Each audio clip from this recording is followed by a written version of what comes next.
হেই! হরে কৃষ্ণ বন্ধুরা, world of দেবলীনার আরও একটি ভিডিওতে তোমাদের সবাইকে জানাই স্বাগত। আমি এখন চলে যাচ্ছি কোথায় বলো তো? একদমই ঠিকই ধরেছো, অ্যাঙ্কারিং করতে। তো অ্যাঙ্কারিং করতে আমাকে অনেক অনেক জায়গাতে যেতে হয়। আর সেখানে গেলাম, অ্যাঙ্কারিং করলাম, চলে এলাম, এটা কিন্তু নয়। সেখানে আমার একটা মানে পরিবারের মতো একটা সম্পর্ক হয়ে যায়। তো এই জায়গাটাতে আমি ৩ বছর ধরে আসছি।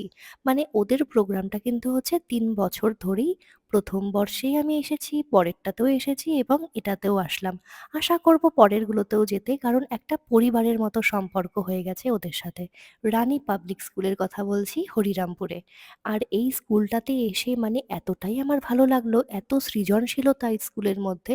মানে স্কুল তো না, যেন একটা বাড়ি।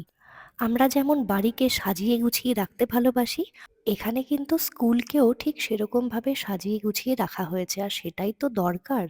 আমাদের সবারই উচিত স্কুলটাকে নিজের বাড়ির মতোই ভাবার।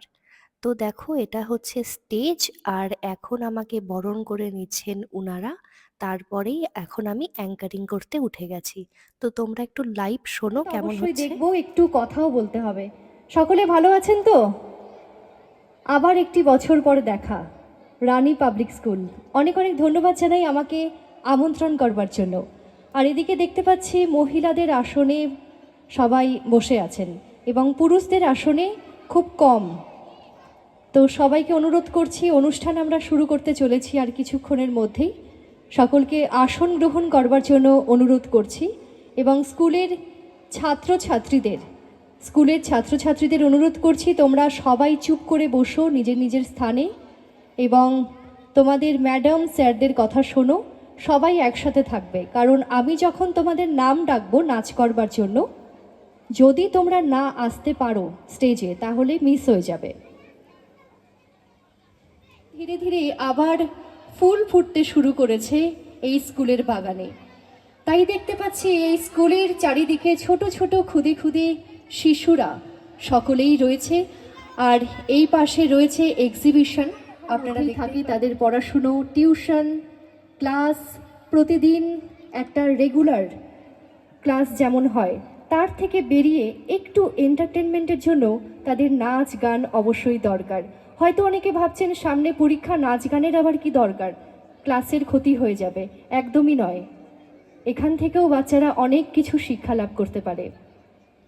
যেমনভাবে একটা বই থেকে শিক্ষা লাভ করা যায়, ঠিক তার থেকেও বেশি শিক্ষা লাভ করা যায় মঞ্চ থেকে। আর একটি রিকোয়েস্ট আছে আপনাদের প্রতি, আপনাদের বাচ্চাদের অনুষ্ঠান যখন শেষ হয়ে যাবে তখন বাড়ি যাবেন না, কারণ আপনার বাচ্চার হয়তো এখানে নাচ আছে, তারপরে যখন সে কোনো গান শুনবে বা যখন কোনো বক্তব্য শুনবে, সেখান থেকেও কিন্তু সে কোনো শিক্ষা লাভ করতে পারবে। সেই জন্যই বলছি, আপনারা কেউ বাড়ি যাবেন না, আপনার বাচ্চাদের অনুষ্ঠান হয়ে যাবার পরে বাড়ি যাবেন না, তাদেরকে আরও শিখতে দিন। তো যাই হোক, আজকের আমি অনুষ্ঠান সূচি। তো তোমরা এতক্ষণ শুনছিলে আমার কথা। তো এখন মোটামুটি অনুষ্ঠান প্রায় শুরু হয়ে গেছে, কারণ এখন হচ্ছে প্রদীপ প্রজ্বলন এবং এর আগে অতিথিদের বরণ অনুষ্ঠান হয়ে গেছে। তারপরেই দেখো প্রদীপ প্রজ্বলন অনুষ্ঠান অনুষ্ঠিত হচ্ছে। আর এরপরেই বক্তব্য অনুষ্ঠান আছে।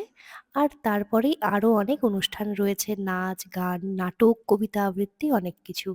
তো এই যে প্রদীপ প্রজ্বলন অনুষ্ঠান হয়ে গেল, এবার ধীরে ধীরে উনাদেরকে আমি পোডিয়ামে ডাকবো বক্তব্য রাখবার জন্য। তো দেখো, এখন আমাদের হরিরামপুর থানার আইসি উনি এখন বক্তব্য রাখছেন। আর তারপরেই দেখো ছোট্ট ছোট্ট বাচ্চারা, ওরা কিন্তু পড়ে নার্সারিতে। আর এত লাইট দেখে ওরা যে এতটাই হ্যাপি হয়ে গেছিল, আর খুবই ভালো লাগছিল যে ওরা এত লাইটের মধ্যে কি সুন্দরভাবে নাচ করছে। আমি তো এই বয়সে মনে হয় হাঁটতেই শিখিনি। আর এই যে দেখো, সব তামিলনাড়ু থেকে এসেছে। না না, এই স্কুলেই পড়ে, কিন্তু ওদের ড্রেস তামিল। আর ওদের কিন্তু নাচও অনেক সুন্দর হয়েছে। আর ওরা না, সব থেকে বড় কথা, এটা তো কোনো কম্পিটিশন হচ্ছে না যে কার থেকে কে ভালো নাচবে। ওরা যে আনন্দ পাচ্ছে এটাই অনেক। আর দর্শক মহলে দেখো উপচে পড়া ভিড়। আর এই ভিড় দেখে আমিও খুব অবাক হয়েছিলাম, কারণ এতটাই সবাই সাংস্কৃতিক জগৎ সংস্কৃতিকে ভালোবাসে যে তারা সবাই চলে এসেছিল। হরিরামপুরের ওইসব আশেপাশের যত বাড়িঘর আছে সবাই চলে এসেছিল এখানটাতে অনুষ্ঠান দেখতে। এছাড়াও বাচ্চাদের গার্জিয়ানও ছিল। আর এখন হচ্ছে কিন্তু র‍্যাম্প ওয়াক। দেখেছো একেকজনের কত সোয়াগ! বাবা! মানে বিভিন্ন রকম অনুষ্ঠান দিয়ে ঠাসা ছিল আমার এই অনুষ্ঠানটা। তো যারা আমাকে এখানে ডেকেছো, তোমরা যারা আমন্ত্রণ করেছো এখানে অ্যাঙ্কারিং করবার জন্য, তোমাদেরকে কিন্তু অনেক ধন্যবাদ জানাই। আর বাচ্চাদেরকে তো অনেক ভালোবাসা। খুব মিষ্টি তোমরা। তো দেখো এখন আমি এখানে বসে আছি আর এখানে এখন হচ্ছে গান, কবিতা, ছড়া অনেক কিছু। আর ওদিকে হচ্ছে একটা হাস্যকৌতুক। হাস্যকৌতুকের জন্য স্টেজ প্রিপারেশন করা হচ্ছে। তো এই বাচ্চাটা একটা গান করছিল আর একটা সংস্কৃত ছড়াও বলবে। দেখেছো ওরা কিন্তু সংস্কৃত নিয়েও চর্চা করে এখানটাতে। আর এই যে মিষ্টি মেয়েগুলো এরা কিন্তু সবাই রাজস্থানী একটা গানের নাচ করছিল। মানে বিভিন্ন রকম গানের বিভিন্ন রকমের নাচ এখানে হচ্ছিল। আমার খুবই ভালো লাগছিল। তারপরেই যখন নাটকটা শুরু হলো এদিকে দেরি হয়ে যাচ্ছিল জন্য আমি বাড়ি চলে এলাম এই রাস্তা দিয়ে। তো হরে কৃষ্ণ, সবাই ভালো থেকো, টাটা।